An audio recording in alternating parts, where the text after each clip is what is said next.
વડોદરા શહેરના તાંદલજા વિસ્તારમાં મોડી રાત્રે ચોરી, દાગીના અને રોકડ સહિત 1.5 થી 2 લાખની માલમત્તા પર ચોરોનો હાથફેરો।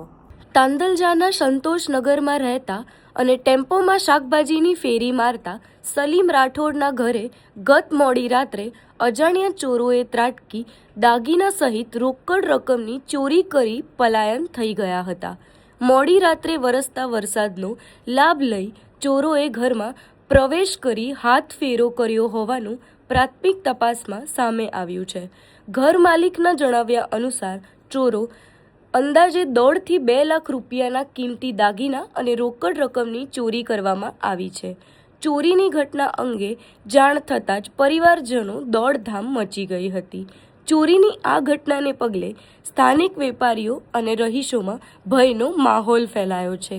ઘટનાની જાણ થતાં જેપી રોડ પોલીસ સ્થળ પર પહોંચી તપાસ હાથ ધરી છે અને આસપાસના સીસીટીવી ફૂટેજના આધારે આરોપીને શોધવાનો પ્રયાસો શરૂ કરવામાં આવ્યા છે। પોલીસે ગુનો નોંધી આગળની કાર્યવાહી હાથ ધરી છે। સંતોષનગર વિસ્તાર છે, મથુરા નગરની બાજુમાં, અને મારા ઘરે ચોરી થઈ છે। આગળથી નકુચું તોડી અને ઘરમાં આવેલા છે। એ રાતે 2:30 ના ગારામાં આવ્યા છે અને તિજોરી ખોલી અને રોકડ રકમ 10 થી 11,000 રૂપિયા રોકડ રકમ છે અને સોના ચાંદીના દાગીના હતા, એ આગળના રૂમમાં હતા।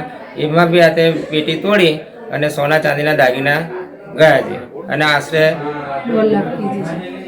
2-3 લાખ રૂપિયા જેવું સોનું હશે એ ગયું છે। તમે પોલીસ ફરિયાદ કરી છે? પોલીસ ફરિયાદ કરી છે, ઓનલાઈન 112 ને બોલાવી તો પોલીસવાળા આવીને જોઈને ગયા છે।